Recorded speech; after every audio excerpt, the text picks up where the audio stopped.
These are all callings from the cosmos to expand our maps of reality. I think that's what they're really here to do. It's as if parts of reality that were once out of our sights are now coming. Is it an emergence of the unconscious in a deepest sense, the collective unconscious? Maybe that's where these phenomena are coming from. Dimensions of reality that have always been here but have been outside our frame of consciousness. And the UFOs may indeed be coming from other star systems. That's the ET hypothesis. I don't dismiss that. I simply want to make that one of many hypotheses. I think mythology is a way to understand complex human events. When you look at a figure like Hermes in the Greek tradition, he's a trickster figure.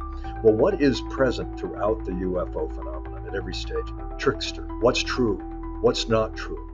With us today is an author, independent journalist, talk radio host, former TV show host, and former U.S. staff member, Keith Thompson. Keith, thank you so much for being here. I gotta ask, how are you doing? I'm doing well, and I got to say, it's great to be on this side of the camera with you. I've seen, I watch you regularly, and I was delighted for the invitation. So thank you. Thank you. Well, today we'll be focusing on your UFO interests and research. And what's very interesting is that you had a UFO sighting or got an interest in UFOs when you were in the 6th grade. What happened and how did that affect the rest of your life? You know, it's a good way to put it. It was a UFO sighting. I cited the UFO phenomenon as a whole. I had no background. I'm not a UFO experiencer. I have had experiences, which I describe in the book, of a larger reality, which has shaped my interest in this phenomenon. But my original introduction was I was 12 years old. It was the 6th grade. We had a teacher who had a little formula where we would give current events reports. And it was my turn to give a current events report. And I chose a Michigan sighting that actually turned out to be a legendary sighting. It was the one where Air Force consultant J. Allen Hynek, who had such a storied history with the UFO phenomenon, flew in, as he often did, and it was his job to review what had happened there on the ground. And he gave his report. He let slip a phrase that he came to regret. He told the news conference when it was time to account for what he had discovered. He said, "There is only one sighting I think I might be able to convey in as a mundane or ordinary phenomenon, just on the edge of town near the swamp. It is possible," he said. "It could be. It might be." Very conditional. He framed it very conditionally. That might have been swamp gas, which, as you know, is a phenomenon in which natural decomposing material, leaves and branches and biological soup in the swamp send out gases which then light up. There's a luminous quality. So as soon as he let slip the phrase swamp gas as a possible explanation for a very limited range, the reporters jumped up, and Hynek was mortified as they ran out to the payphones to call their news bureaus to say Air Force explains away the Michigan sightings as nothing but swamp gas, which he had not done. So that was my introduction to the plot structure of this, the way in which ordinary people report extraordinary phenomena. The sightings were quite remarkable. Lights in the sky, apparent craft, sort of UFO 101. And then the official authority, the agents of official culture is what I call them, either in the military, the news media, or academia, in effect, or big science, as I call it, will generally say something like, "No, that didn't happen. That couldn't have been real. We don't have anything that could do what these alleged craft are doing. So go home, people, to your little lives. We've got the sky handled." And I have always been struck by the gap between what ordinary people report and then this dismissive attitude, rather than why aren't the agents of official culture following and showing curiosity and pursuing this? Well, there's a complex story for why that's the case. And in any event, it was my turn to give a report, and I did. I told about this Michigan sighting, and one of my classmates, when it was time for questions and answers, said, "Well, Keith, do you think it was aliens from outer space?" Ask the big interpretive question. I said, "Well, that's an interpretation that some people hold. I don't hold that view right now, but it could be that." And I realized I was working through how to think about this, even at that age. And then one student said, "Well, what do you think they saw if it wasn't swamp gas?" And I said, "Well, that's the point. And what people reported didn't sound like swamp gas. but I don't know either. And I have to say, Christina, that was not a punt on my part. It wasn't a dodge of the question. I knew what they had described, but how to interpret it, whether it was extraterrestrial or what I later learned could have been interdimensional, parallel universes, psychic phenomena writ large, almost a cosmic poltergeist, all the theories that are at play about this phenomenon. Well, to conclude this introduction, my teacher came up at the front of the class near the end and she said, um, I think what Keith is trying to say is with this phenomenon or anything else that's controversial and unknown, it's important to ask good questions and to keep an open mind. And then she turned to me, and often the way a teacher will, they use your full name. She says, Mr. Thompson, that was a fine report. You have the makings of a reporter or a scientist, maybe even a detective. And then she said, follow the clues wherever they lead. Christine, I just want to say that that had a huge effect on me. I was a young person who had ambition to be part of the adult world and make a difference, and I loved politics and current events. I became a journalist. So at age 12, to have a teacher give that kind of affirmation, of the quest that a young person has.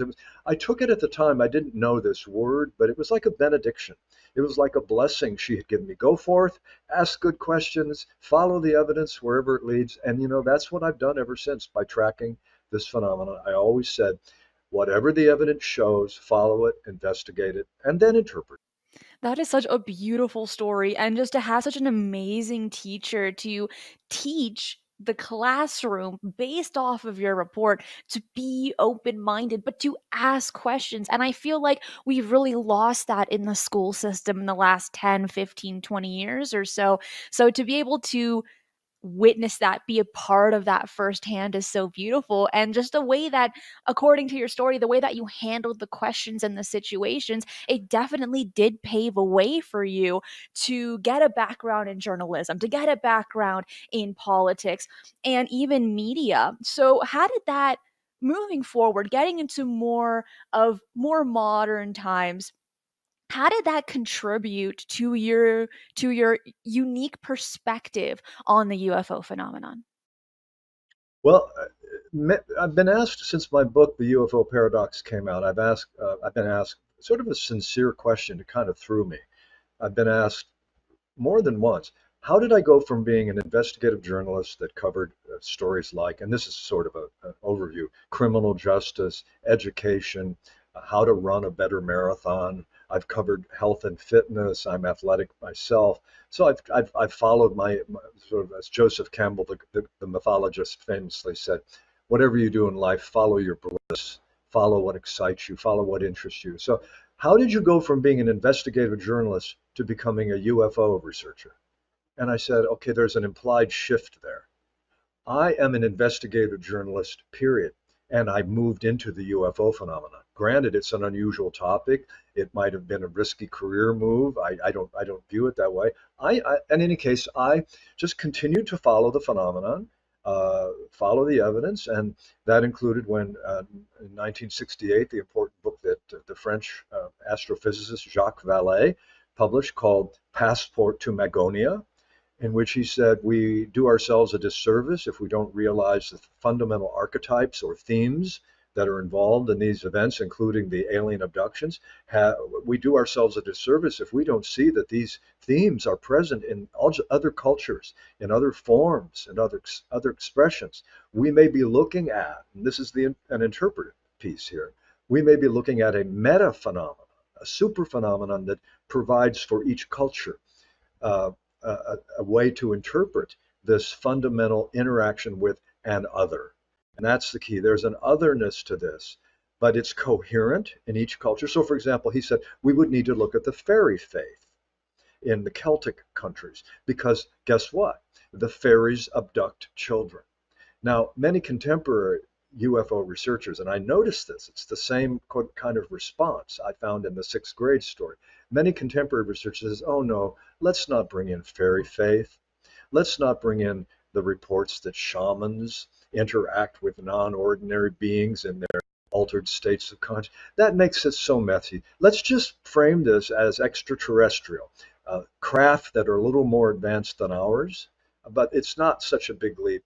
And I've come to feel, Christina, that people who take that view have a dismissive approach to mythology. I don't. I think mythology is a way to understand complex human events. When you look at a figure like Hermes in the Greek tradition, he's a trickster figure. Well, what is present throughout the UFO phenomenon at every stage? Trickster.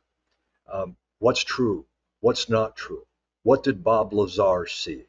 What did people tell David Grush that is in the McDonnell Douglas hangars? And Roswell, what happened at Roswell? You go so deeply into it, and the deeper you go, the more of a rabbit hole it seems to be. Each side can present a good case based on whatever facts they pull out of it. And there's not dishonesty, although there's that too. There are the occasional hoaxes. So I turn to mythology.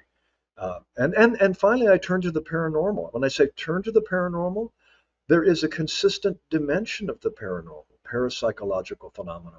Abductees report telepathic, precognitive, uh, precognition, which is the same thing, clairvoyance, and psychokinesis, all kinds of phenomena that are not consistent with our Western materialist framework. So, to put it simply, I continue to follow the evidence wherever it leads, and that includes now bringing in the paranormal dimensions. And I've come to believe that this phenomena, we're not going to get to the heart of it with our existing paradigm in place.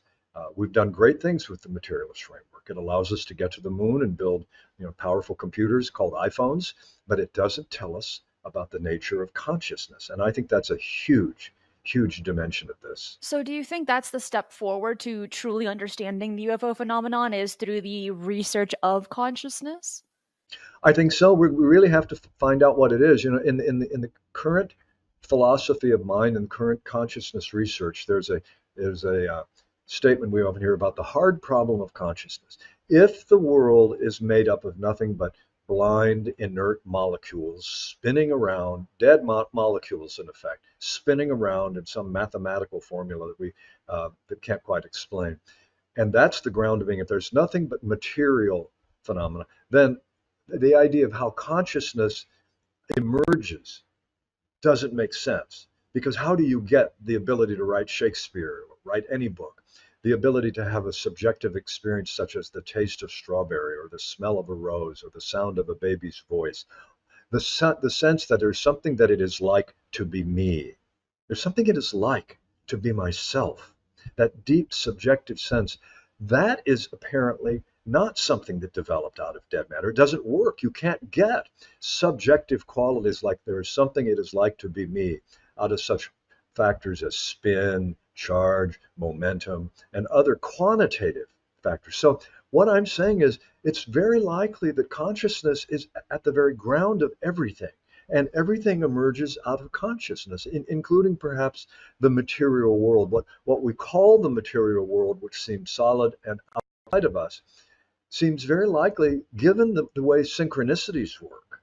Synchronicities are those meaningful connections between a psychic sense, an inner state, and an event in the physical world. For example, when the phone rings and you've been all morning thinking about your old friend Julia from high school. It's been 20 or 25 or 30 years. Whatever happened to Julia? We had such good conversations in algebra class. You go to the phone, the voice says, "Hi, Keith, you won't believe it. This is Julia from high school. I've been thinking about you this week. I decided to look you up and find you." That particular, uh, I'm using that anecdotally, but I have had that experience.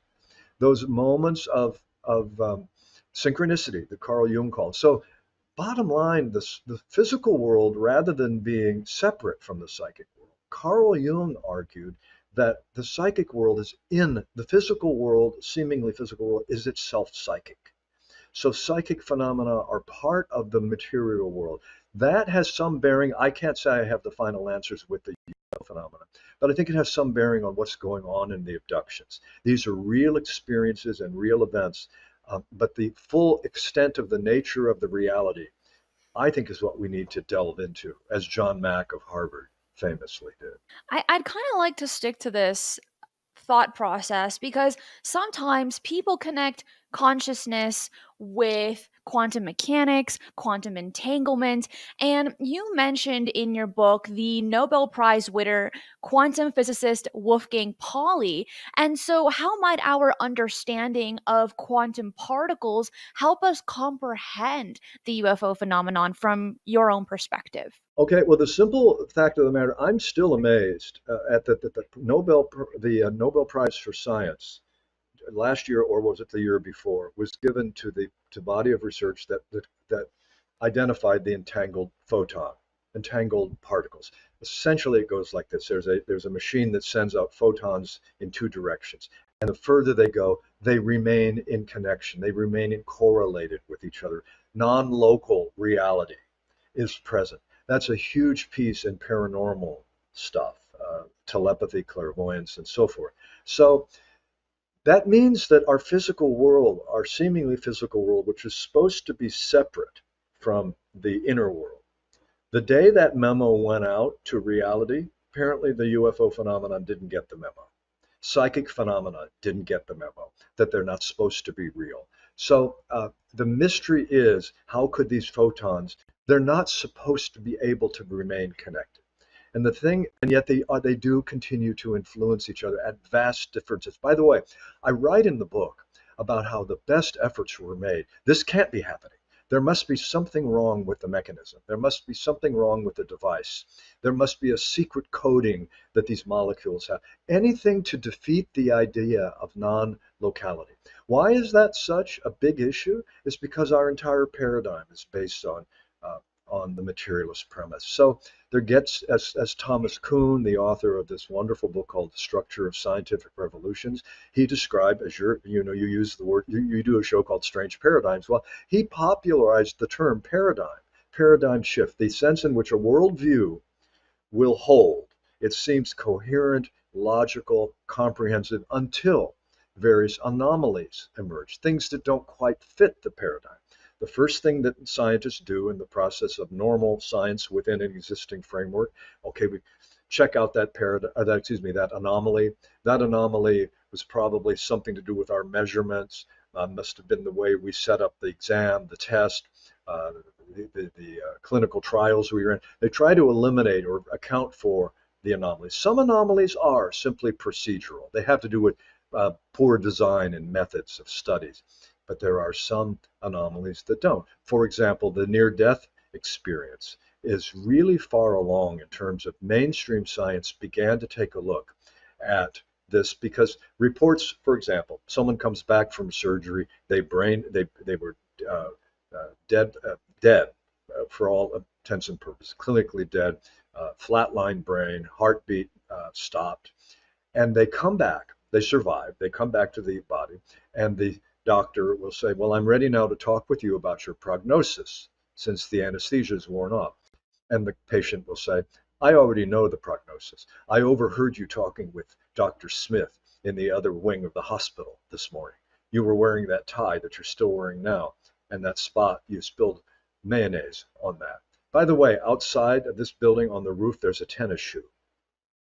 These are real anecdotes of real experiences. The doctors who heard this, their jaw drops to the floor. How would you know such? Who told you? Who overheard the conference? I heard it. I left my body. I died. I went to heaven. The most impressive researchers, Cristina, now in the near-death experience are doctors who started out as skeptics, materialists, but one time after another, one experience after another, they had these encounters of non-local perceptions that are not supposed to be possible. And again, the near-death experience just didn't get the memo that it's not supposed to happen. It's not supposed, but that's an anomaly. So it's another chink in the armor of the materialist worldview. So there's not going to be a sudden replacement of the current paradigm. The New York Times is not going to announce new paradigm arrives, scientists scurry for cover, try to nail down their funding sources.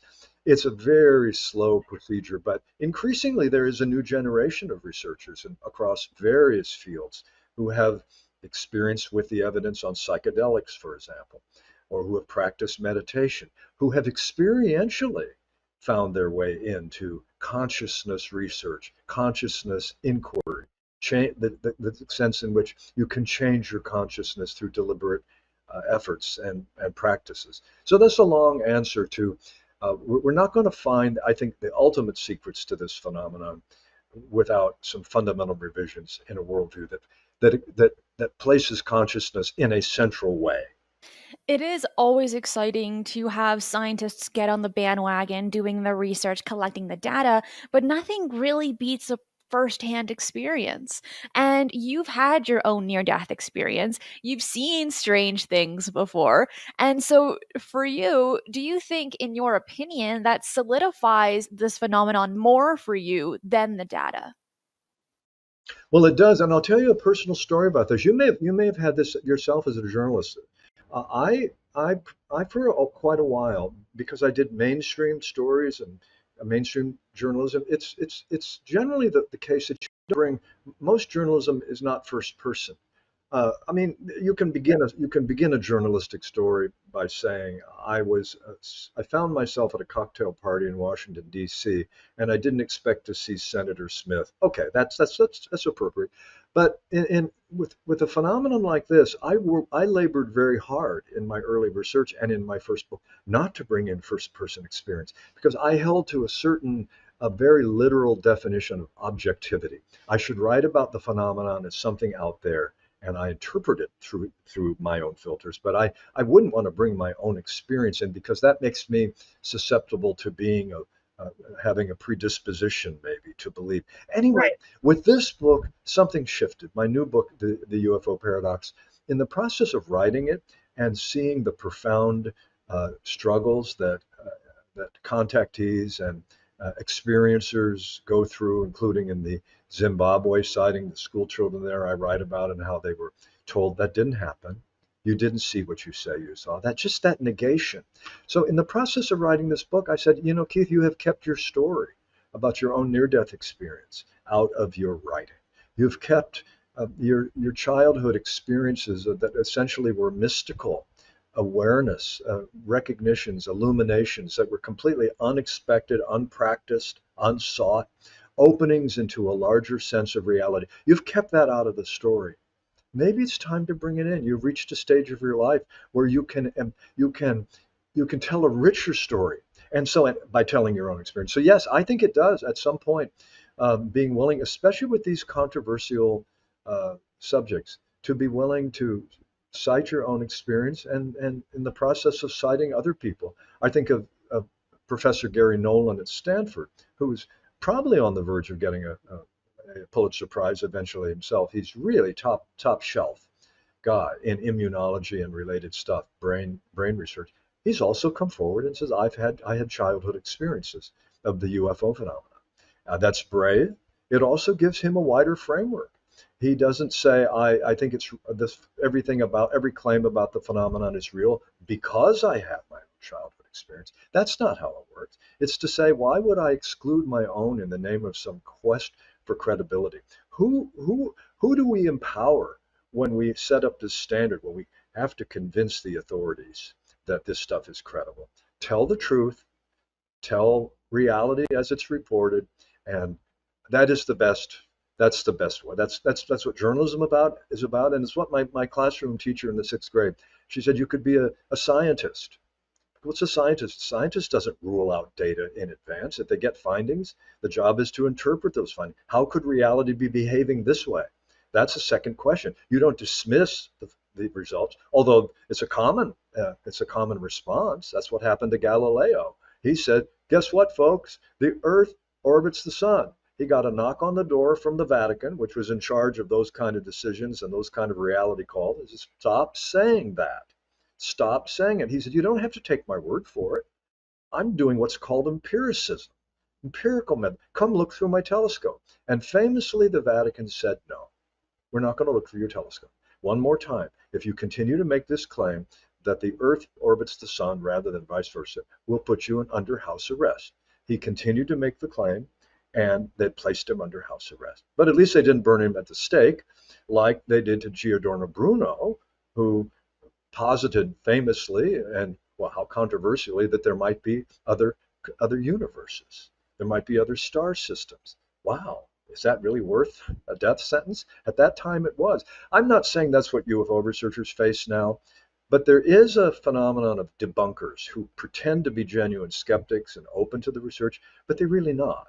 They're not evil people, but they dismissively use ridicule and scorn to say, in effect, these events can't be happening as they're reported. The abductions can't be real because we know from the laws of science, some wonderful category, that this isn't possible. That's not scientific thinking, folks. That's some kind of crowd control. That's closer to religion at its worst. So one of the things I've concluded is that that same mindset of dogmatic dismissal, sometimes it's the religious folk who behave that way. Other times it's scientific folk. And other times it's just the normal human response. This stuff challenges our fundamental assumptions. And as you know, that can create very strong psychological defense reactions. It definitely can. And jumping out of that paradigm from that dogma, that foundation that you created for yourself, it can be scary and it takes courage to jump out of it. And while it might sound a little silly, in all reality, it does require courage to say, I was wrong. When I came back from my near-death experience in my 20s, I want to let you know that, as you know from the book, uh, Raymond Moody had written his famous book, Life After Life, which put the near-death experience on the map in terms of its stages, going out of the body, facing immediate sense of existential death, mortality, leaving the body, seeing the body usually from above, seeing other people seeing the body, and then some kind of display of an afterlife experience, some downloading of information, including a life review, the capacity to relive your entire life, it seems, in a matter of seconds and grasp deep connections and implications. So I came back. I did not have the famous, the classic, it is not your time, Keith. You must go back. I didn't get that. If it was said as such, I didn't hear it. I just came back after struggling in the way. Oh, by the way, this is a drowning experience, near drowning experience off the coast of Hawaii. Let me specify that. So I was fighting the waves, and I was certain I had died. I remember looking down at my body and leaving my body through the back of my head. I'd never had a out of body experience. I'd never heard of out of body experience. I was a real virgin with terms of the larger metaphysical stuff. So I didn't come contaminated with expectations. I didn't have childhood education about the nature of heaven. We weren't a particularly religious family. We were the kind of family that felt it was good for good people to be seen going to church. We were not a religiously devout family. So I came back, was back inside this body, made it to a cove that was calm with two dolphins. Just I offer that as a detail. Two dolphins seemingly escorting me. My friends came out, pulled me onto the shore, noticed I had cuts and scrapes, and they were worried about perhaps a concussion or something. But I had greater lucidity. I was more lucid in that moment. I said, did you guys see all that? And I was referring to the seemingly celestial, heavenly stuff. And I should add one more detail that made it really powerful. While I was out of my body and while I was convinced, oh, dead isn't dead. This is what death is. I'm dead. I'm going away. It's okay. I've never felt more calm or serene or tranquil. I don't recommend you go to near death, try to evoke a near death experience, because you can have that sense that reality is a safe place without that harrowing experience. There's something about the trauma that really brings it into view. In any case, I had friends on the shore, especially one named Mary, who was saying to another friend of ours, why didn't Keith listen? I told him the waves were too fierce. I told him it was too rough and dangerous. Why didn't Keith listen? I heard that from wherever my consciousness had become, the sense of no boundary, ultimate boundless conscious. I heard Mary. So I said to Mary, if you will, I went to Mary, and this is to say there was no here or there, but I told Mary, it's okay. I'm fine. You're fine. Life is fine. I won't be back, but it's all fine. Well, she didn't hear this. I heard her talk and said, well, that seems to be the way. When you've left, you can hear them, but they can't see or hear you. So I survived, made it, we were all on vacation. We rented a house. And that night I, recovered, and we watched movies and had soup or something like that. The next day I told my friend Mary, could you go for a walk with me? I want to tell you something. She goes, sure. I said, and so we went for a walk. I can still see the beautiful Hawaiian foliage. And I said, I heard what you said on the beach yesterday. She said, what do you mean? Why didn't you listen? Well, I told you it was too rough. It was too dangerous. I repeated all that to her. Christina, I watched the blood drain out of her face because we were both in our 20s, buddies. We were there as a whole group. We had not thought deeply about the nature of consciousness, but we both knew that if that experience was possible, if I could hear her voice on the beach, which was no louder than this as she was talking to her friend, my body was 200 yards out. The deafening sounds, thunderous sounds of the waves, trust me, I didn't hear her from my body. So we both knew that the game board that we take as reality is not the full story. And we had conversations for the rest of her life because she passed away some years ago.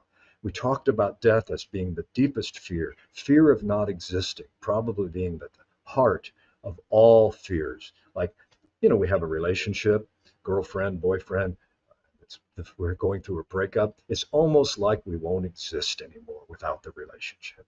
It's like country music, tells us this all the time. I can't live without you, baby. Well, that is a small example of the deeper fear. I might someday not exist.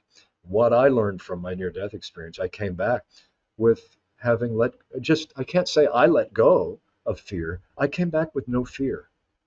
Death was no longer a fearsome thing. So anyway, that is another profound experience I decided to bring into the book as a subtext. It's not a major theme. The book is primarily about the UFO phenomenon, but I decided to draw the parallels between the near-death and the UFO experience and let it all unfold and let readers see the view that I had come to see myself. And in so many ways, it's actually very important to share your own personal experiences just to add that little extra blanket to the entire thing. Because, like yourself, for a long time, I never wanted to share any of my personal encounters or sightings. I felt like it just takes away from the research, right? But I think as the years progress and you continue moving forward, you think to yourself, no, it doesn't take away. It actually adds to it in so many ways. And in these conversations, in these philosophical conversations that you might have had with Mary, talking about UFOs, the paranormal, and consciousness, did you ever talk to her about how the UFO phenomenon ultimately represents a call from the cosmos, as you had mentioned in your book? We did. It's funny how I continue to follow the UFO phenomenon. And I've come to realize I wasn't ready to write a book about my own near-death experience or my own childhood openings into a larger reality. I may do that. I may write an entirely first-person book, the memoir of my experiences with the unknown, etc. But I've come to feel that I decided to stay with the UFO phenomenon as a way to explore a parallel to what I had been through. So I could, in some sense, process what I had been through with a neighbor, by way of being a researcher in a neighboring or adjacent phenomenon, the near death, excuse me, the UFO phenomenon. So I've actually never seen a UFO. I've never had a classic. There's never seen anything in the sky that didn't seem to belong there. Although, as you know, you look at the sky, as some people don't do, we don't do it. Sit outside this time of year, especially. Get a lawn chair, get a cap with a visor and a cool drink. Watch the sky for 20 minutes, 30 minutes, an hour. The sky is not a place, it's an activity. It's a constantly changing phenomenon. So to say I've never seen anything in the sky that didn't belong there, what is sky? Those are the kind of questions that come back to a person. Who am I? What is it that I'm aware? I'm aware that I am. There's something it is like to be living this moment. That's the classic existential sense of wonder and awe. So yeah, I talk with Mary a lot. She asked me a lot as we continue to be friends. What are you finding out about the UFO stuff? And what is it that draws you? And what are you learning? And so I constantly was regaling her. I give her great credit in the book. And I was with her when she passed away. She had had an illness, and she called me one day to say, "Hey, Keith, it's Mary. I know your number." She said, "I wanted to tell you I'm sick again." She was having a relapse. I said, "I've heard. How's it going?" She said, "I'm dying." And we were great friends. We had a lot of laughter. I said, well, how's that going for you? She said, oh, and she laughed. She go, oh, you know me. I'm nothing if not diligent. I said, yes, death with diligence. I think they give awards for that. So as usual, we laughed. She said, I wonder if you could come see me. And I knew she was saying, could you come see me for the last time? And I said, sure. When would you like? Would tomorrow work? She goes, well, yeah, if it's not on your, if you have time. I said, I have time to come see you. It's on my schedule. I'll see you. So I went to see her, and she was in the final days of an illness, so terminal and so forth. And we were talking about everything. Finally, so she said to me that day, she said, you heard me on the beach. You wanted me to say one more time about the years earlier. You heard me that day on the beach. Something like a statement, something like a question. And I said, yes, I did. She said, and you're still not afraid. And by that she meant that I had lost fear of dying. I said, I'm still not afraid. And her face sort of softened. I said, Mary, you remember those times in your life when everything was miserable, things couldn't get worse, but you still trusted in being?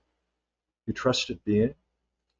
She said, yes, and her eyes lit up, smiled, and so did mine. I leaned forward and I said, keep that up. Keep that up. Keep trusting in being. That was my way of saying, I didn't say, based on my own experience, I'm convinced consciousness survives physical death. That's the sort of philosophical way. That's the sign. And I believe it does, by the way, in some way that's remarkable. I said, just keep that up. Keep trusting in being. You'll be this will never end. Life doesn't end. It'll take on a new form. And we had talked about that many times. So I bring that in too. So I did not intend to write this to provide hope and inspiration. That I'm hearing from people that part of the book is interesting to them as my accounts of working with Lawrence Rockefeller on the efforts to get disclosure on Roswell, or John Mack, the abductions researcher at Harvard, or going down to see Calvin Parker in the Pascagoula famous abduction. I visited him the year before he died. So my book comes at this stuff from many directions, and that's the way it is. And that has to be one of the more exciting things about your book is exactly what you mentioned. You have all of these different factors in working in they're playing literally like the chapters are playing with one another, and I think it is just very diverse compared to just a structured, here are a bunch of cases, here are witnesses. I think that's what makes the book so unique. And it's also very interesting to even have you talk about the mythology as well, the trickster element or the trickster entity, Skinwalker Ranch. I mean, there's just so much going on, and yet it's all very valuable information. There wasn't one page that was wasted.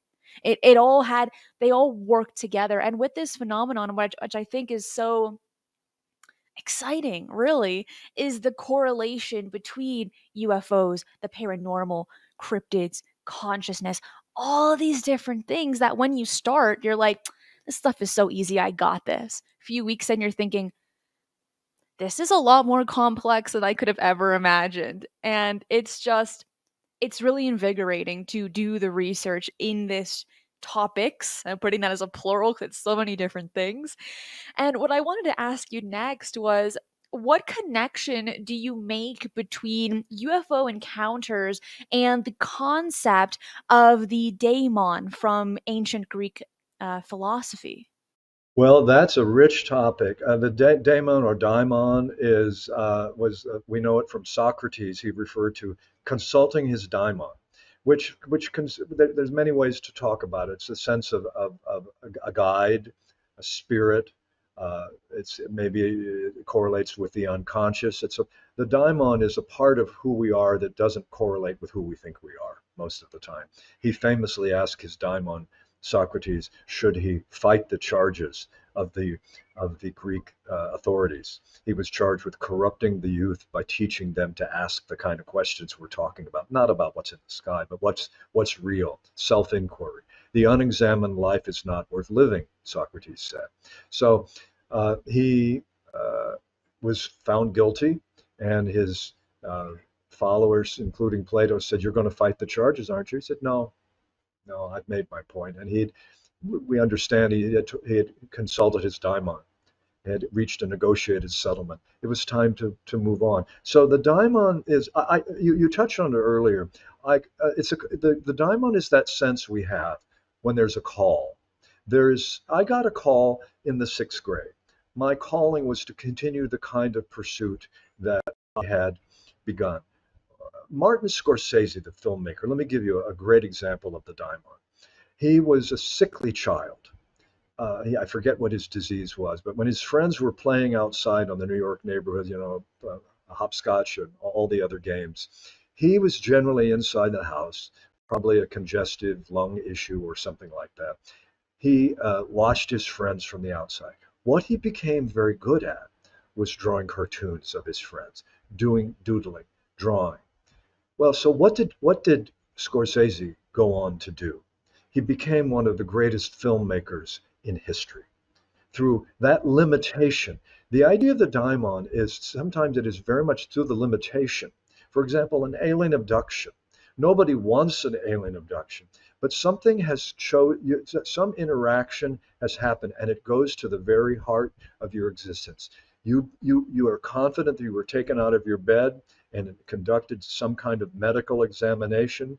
I don't in any way take a lighthearted approach, but there's something about that is your work now. That is your calling to make that meaningful for yourself.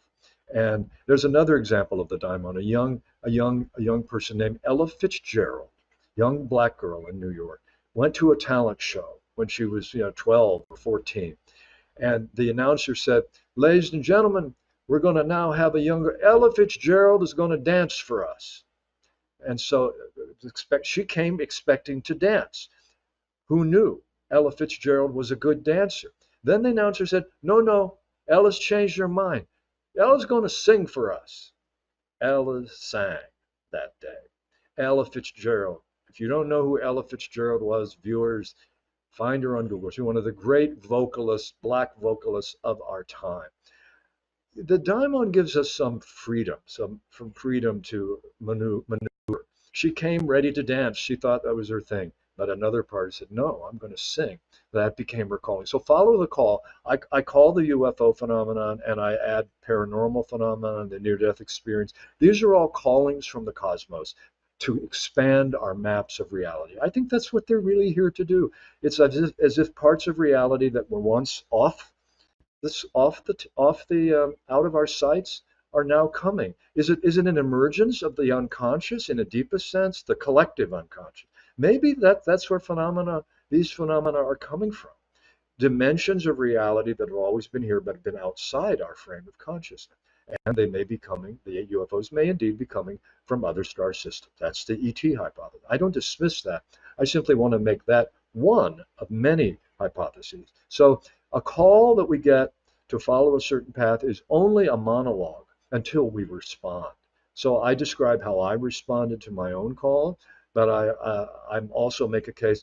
It's our challenge to respond to this phenomenon and ask what it's here. It's here with a message. It's here with information. That it's here with news of the universe. Are we willing to hear what its message is and respond intelligently? Because I think there is a rite of passage that these phenomena represent.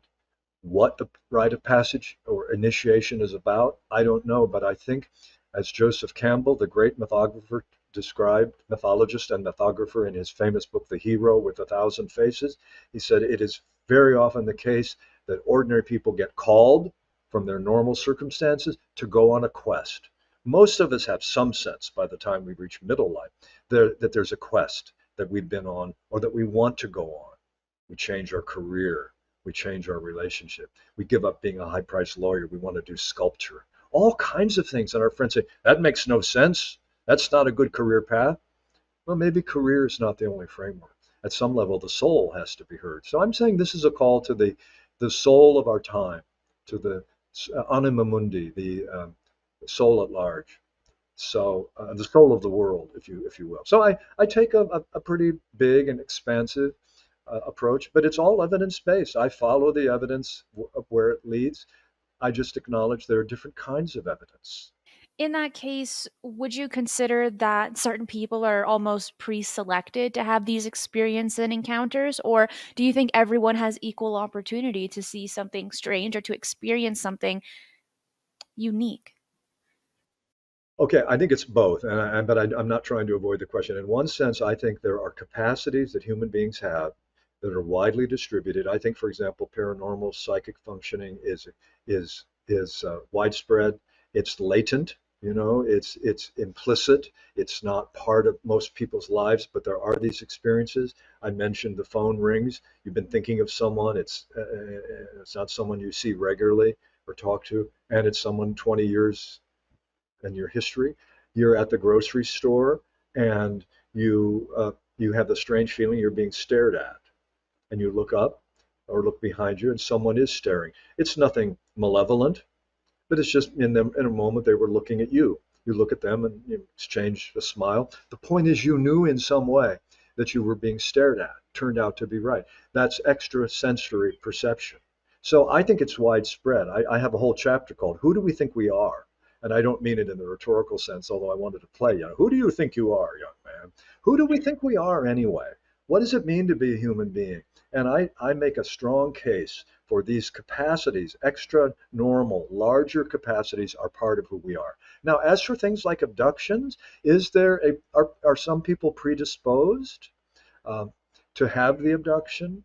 What would be the factor? I know there's studies going on about MRI, using and the MRI technology to see if anything about the brains of abductees is different from non-abductees. I totally dig that kind of approach. Empirical efforts. Gary Nolan, again at Stanford, is looking into a particular part of the brain called the putamen, and changes that seem to go on in that part of the brain in contactees or people who've had UFO encounters, including in the TikTok case. So I'm all for the medical part. I'm for the mythological and the medical. They're all parts of reality. I say, why would we rope off with in crime scene investigation, you rope off the area. Why would we rope it off or with the yellow tape to exclude whole avenues of evidence? What sense does that make sense does that make if our goal is really to get to the heart of what's ultimately real? We'd include all the evidence. I'll give one more example. Charles Darwin came up with some pretty profound thinking about the origin of species, but he began as a British naturalist who would go out with his knapsack. He would collect fossils and stones and bones. And he would, put them in his bag and go home. He didn't pick up a fossil and say, "Oh, this fossil doesn't fit the other fossils. I think I'll leave it on the ground." No, it didn't fit the other fossils. It was a different kind of fossil. He kept it and went home in his library or laboratory, whatever he had, and he did the deep work. Okay, there's a larger pattern than I thought. And the birds migrate from this island to that island. He came to understand how life proliferates. And he didn't do it by saying, "Well, I don't think that piece of data makes sense." What he was doing didn't make sense. It was very controversial. He was challenging the deep religious thinking, the biases of his time. So, as Galileo was when he said what he said about how the heavens moved and where we are, he paid the price. I can't claim I've paid any price for doing what I've done. So I encourage people to explore, ask the big questions, and live the biggest life you can. And that is honestly such great advice. Like, yes, I put that on a t-shirt, Keith, and I'll buy one because that is such brilliant advice. And it's so true. Ask the questions, ask the big questions, and ask questions that maybe other people might be a little too scared to ask because of rejection or who knows what. The worst answer you can get is no. That's it. Like, there's no other real consequences today, unlike Mr. Galileo. He's under house arrest until he passed. But today it's a little bit different. I think we have more free range to be able to ask tough questions and not receive the significant consequences like a few hundred years ago. Something to talk about is that we've mentioned science. We touched a little bit on philosophy.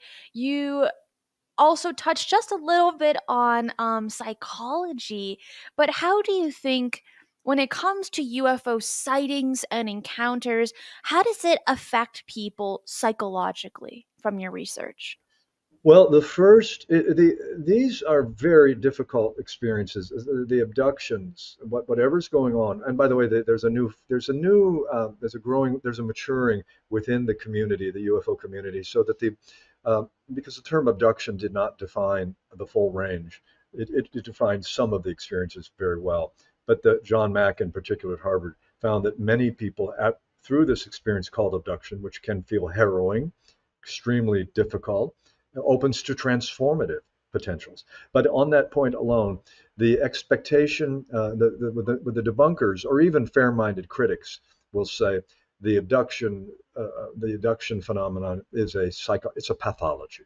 These people, what they have in common, they believe they were abducted, but they have some unknown psychological malaise. Well, John Mack was the first abduction researcher who really came from the field of mental health. He was a psychiatrist. He had worked with trauma victims in other areas of his research, so he knew how trauma worked, and he steadfastly maintained that there's no pre-existing psychological pathology that defines an abductee. Now, do abductees go on to have difficulty in their lives, psychological difficulties? Well, if you believe you've been abducted, just as if you've gone through a natural disaster like a hurricane, there will be some readjustment.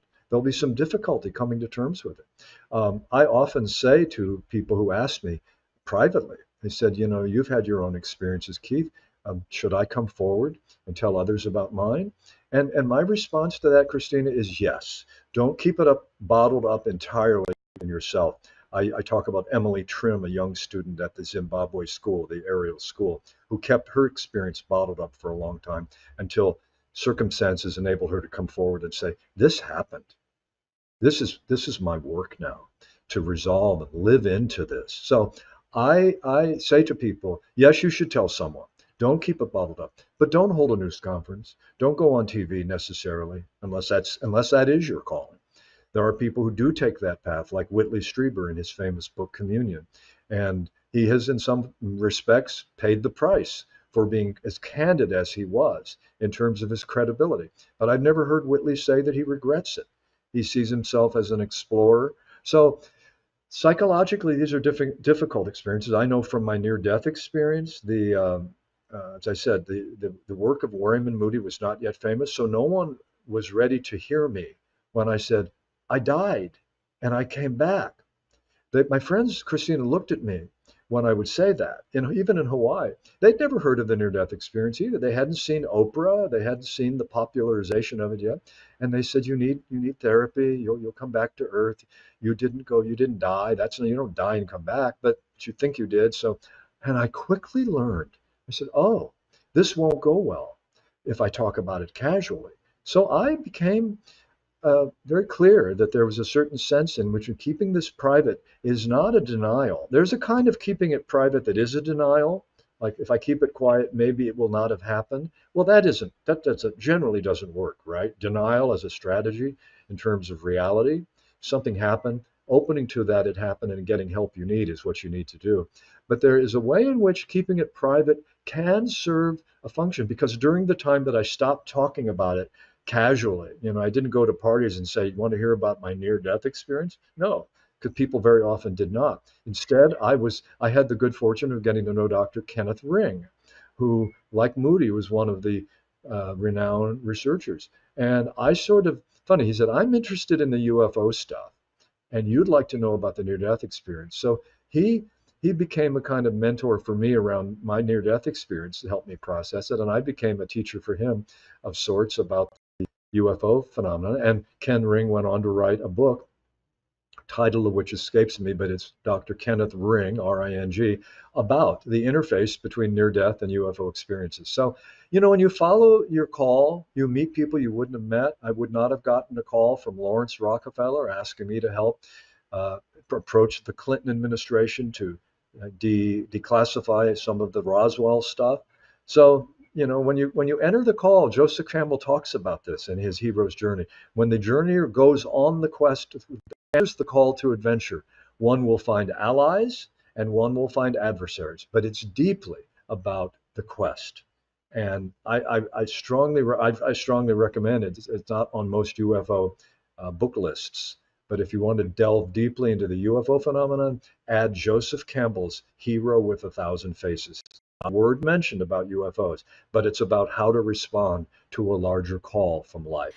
Keith, we just have a few minutes left, and what I like to do with my guests is do a fun speed round of fun questions. So, are you ready? Oh boy, is this the lightning, like the lightning round? It is. It is. So, here it is. In your wildest imagination, what is the most outrageous reason that aliens might be visiting Earth? Most outrageous reason to show us that we are part of a much larger magical reality, like in the films that are called magical realism. The assumption is that ordinary reality is infused with magic, unlike Harry Potter, where everything is magic and everything is fantasy. It's a whole world. Magical realism says that in the midst of ordinary reality, the magic appears.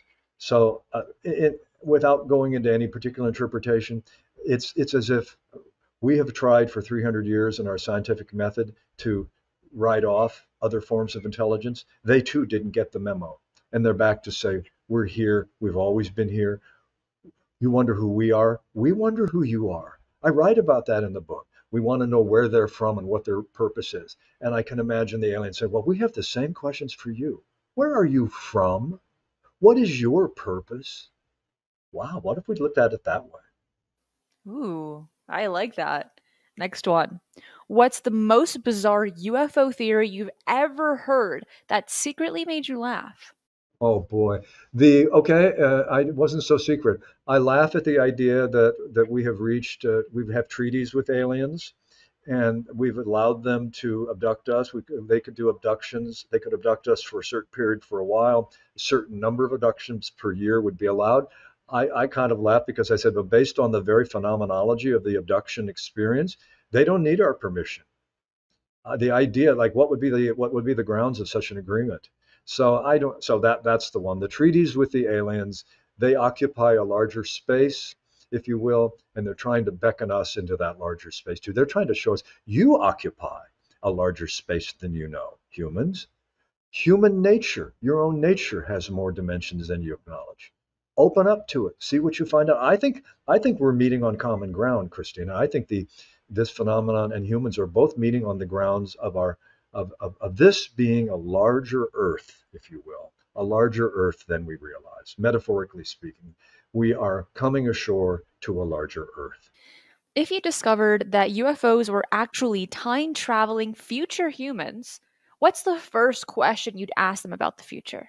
I would say, what happened to us such that you are our future beings? Because they're not a very vital crew. These little grays, if they are future humans, something went terribly amiss. I see robust people every day in life. I see people running marathons. We're about to begin the Olympics. I mean, we have problems in the human realm, but there is a vitality, and a robustness and a complexity to human nature. The body didn't do very well. If the grays are our descendants coming back, they must wonder what happened too. It's not to it's not to say that the grays don't have their own thing, but anyway, the idea, if the grays are us from the future, something, I'm interested in what steps happened that we, the human animal, became the gray reptiles. Ooh, I have one more for you. If you could genetically combine any two Earth animals to create the perfect alien pet, what would you choose? Oh boy. I would, it's a big, I would, something about a golden retriever and an owl. I'll just let that sit. I'll just let that sit there. Okay. So does this creature have fur or feathers? Both, both. That's what makes it remarkable. And I think there's almost something fur-like with the owl feathers. I've seen some owls up close, and so yeah, I think it's both. It wouldn't be either or. We've got to get beyond either or binary thinking. Keith, thank you so much for being on the show today. Where can people find you online and where can I get your newest book, The UFO Paradox? My website is thompsonatlarge.com, Thompson with a P, atlarge.com. The book is in bookstores. I found one the other day in the religion section. It's interesting where if you do a book on UFOs, there tend not to be UFO sections in most bookstores, maybe mysteries or the paranormal. But so books, your local bookstore, Amazon.com, Barnes and Noble, online. There's a print book, an ebook, and within a couple of weeks, the audiobook is coming out. We didn't get it timed quite right. The publisher had some technical issues. So there will be an audiobook for those who like to listen. And I narrated it, which was quite an adventure, going into a studio, and lots of hours go into making a book, an audiobook. So available in all those formats, yes. And those links will be in the description box below. Keith, thank you. Thank you. Thanks for inviting me.